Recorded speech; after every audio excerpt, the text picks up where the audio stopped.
next move tayo. We only have 2,000 sa class fund. We need to decide kung anong ibibenta natin for Entrepreneurship Day.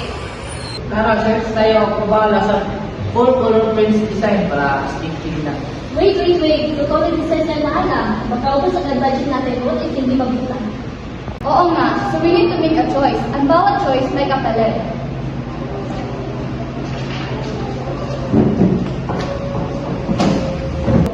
Good point, Leah. That particular opportunity cost of piliin ng full prints you're giving up the chance to produce fewer shirts or even other items. Think wisely. Let's treat this seriously as if we are a real business, a firm. Paano kaya kung napili natin 10 shirts, full color prints design, tapos 10 one prints? Next strategy, para may variety, kung kasi kami sa budget, we can also plan the mas mura kaysa sa online savings. Ang ginagawa nyo ay binibigyan namin sa mga no? Limited resources so kailangan nilang namili. Education ba or health, roads or housing. Simple din kayo. Limited money on life. So kailangan nyo So guys, how to produce a t-shirts? So how to produce? They are meant for basic, like local pretty football colors. And for how to produce? Classmates naman nila ibang budget. Yes, we're coordinating like a real economy.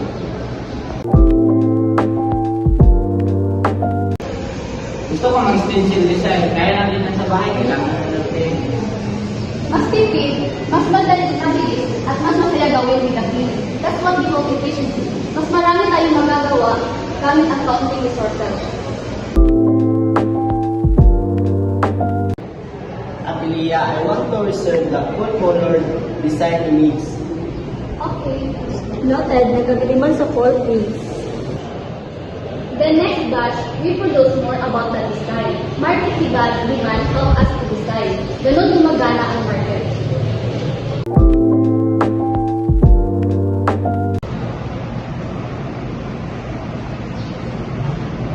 Ubos na yung small size tapos Karamihan ng bumibili ay small at medium. Next batch, focus tayo doon. So we adjust production based on what sells. That's how market works. Responding to needs.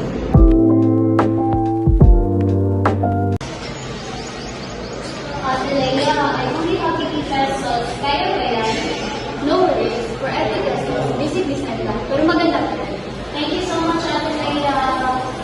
Pwede rin siya sumali ng raffle by chance na manalo ng full cover t-shirt. everyone deserves to be included. That's fair distribution.